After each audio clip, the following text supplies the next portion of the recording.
नमस्कार, यह है रेडियो हिंदुस्तान और मैं हूं आपके साथ रजनी। आप सुन रहे हैं पूछता है देश। पूछता है देश, कुछ कश्मीरी पंडित मोदी और शाह का विरोध क्यों कर रहे हैं? कुछ कश्मीरी पंडितों का आचरण शर्मनाक क्यों हो गया है? मोदी अमित शाह को आज गाली देते हुए इन कश्मीरी पंडितों को लाज क्यों नहीं आती? सच तो यह है कि अपनी हालत के खुद जिम्मेदार हैं ये लोग। एक बार फिर मरना चाहते हैं। मैंने कभी कश्मीरी पंडितों के विरोध नहीं लिखा, मगर अभी कल ही एक अखबार ने कुछ पंडितों का कश्मीर में विरोध प्रदर्शन का वीडियो दिया, जिसे देखकर मैं दंग रह गया। वो कश्मीर पंडित राहुल पंडिता की हत्या के लिए मोदी और शाह को जिम्मेदार मानकर नारे लगा रहे थे। मोदी हाय हाय, अमित शाह हाय हाय, कश्मीर पंडितों की रक्षा करो।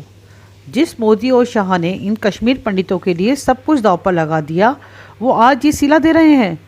शर्म आनी चाहिए इन्हें। राहुल पंडिता के बारे में दुख है, मगर ये लोग नहीं बताएंगे कि वो रोहिंग्या मुसलमानों की वकालत करता फिरता था, फिर भी उसके हथियारों को ठिकाने लगा दिया।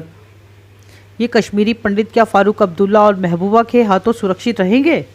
और अगर यही सोचते हैं तो 1990 में क्यों इनकी वो हालत हो गई जिसकी वजह से इन्हें भागना पड़ा?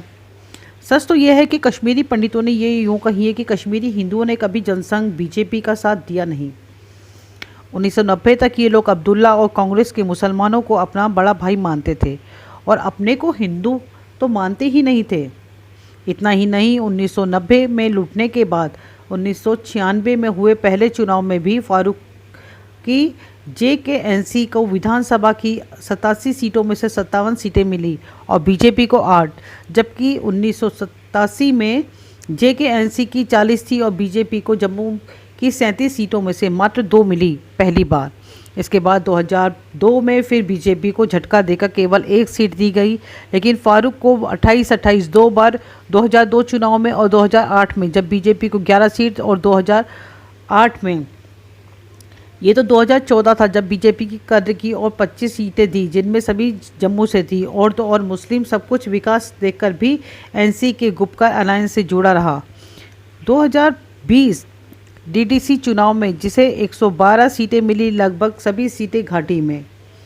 आज ये कश्मीर पंडित फिर से फारूक और महबूबा और कांग्रेस के खेल में शामिल हो रहे हैं। और आज जो लोग इनके वापस कश्मीर आने की मांग कर रहे हैं, उन्हें नहीं पता कि 90% पंडित वापस आना ही नहीं चाहते। ये कश्मीरी पंडित बस इतना चाहते हैं कि इन्हें बड़े भाई बनकर जिन मुसलमानों ने इनके घर और संपत्ति लूट ली, उनका मोदी मुआवजा दे दें और ये देश विदेशों में मौज करते रहें। मोदी नहीं देगा तो हाय हाय करेंगे। ये कड़वा सच है जिसे ये पंडित हजम नहीं कर पाएंगे। एहसान फरामोशी करो मोदी से, मगर इतनी नहीं कि उसे आंखें भी ना मिला सकूं फिर भविष्य में। पानी बचाइए, पेड़ लगाइए। जुड़े रहिए हमारे साथ रेडियो हिंदुस्तान पर। नमस्कार।